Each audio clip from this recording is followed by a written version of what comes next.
It's quite cold. We're on an empty airfield in the middle of Brooklyn, New York, and well, we got a 2010 Audi S4. It takes a lot for me to actually get out of the office in this type of weather, so me being out here with the S4, well, it's worth it, definitely. So let's go drive it today on FL Detours. Oh yeah, my name's JF, you don't care, but let's go.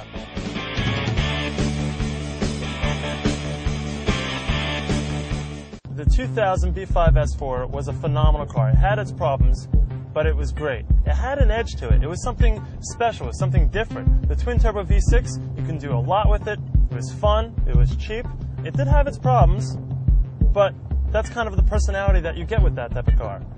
And since then, the Audi has kind of gotten bigger, a little bit bloated, but still fun. After the B5 S4 with the twin-turbo V6, you went to the 4.2-liter V8, which was a lot of fun.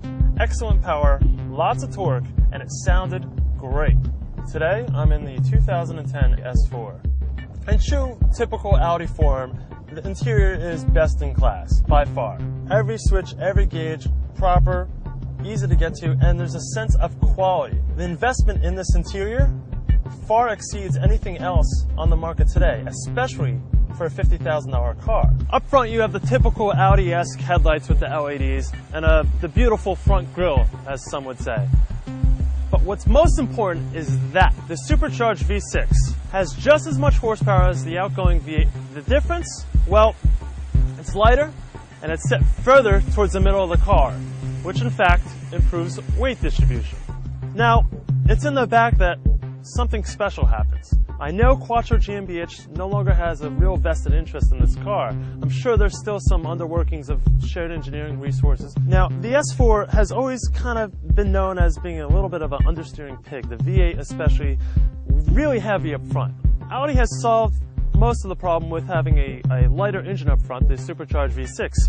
But to make it even better, they did something special. They developed something called the Sports Differential. Costs about $1,000, it's well worth it. But what's important about it is, well, let's go into some engineering here. The differential allows you to be able to, if I'm going right, this car can actually put most of the torque on the outside wheel. It eliminates understeer. Yes, it's an Audi, and yes, it's an S4, but it's not an S4 you'd expect from Audi after 5 years of a V8.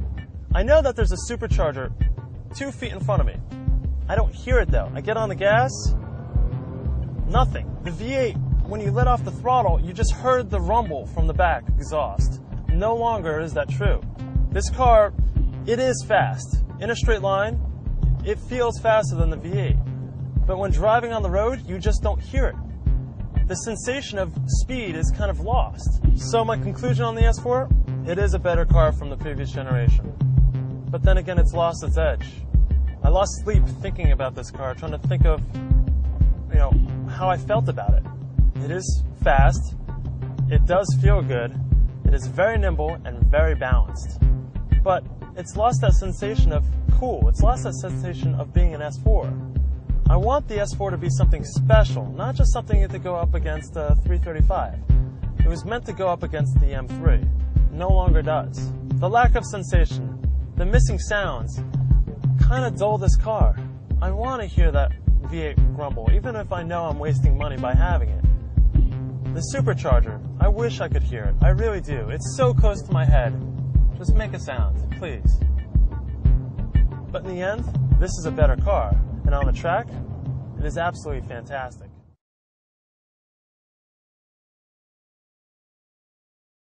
Mm-hmm.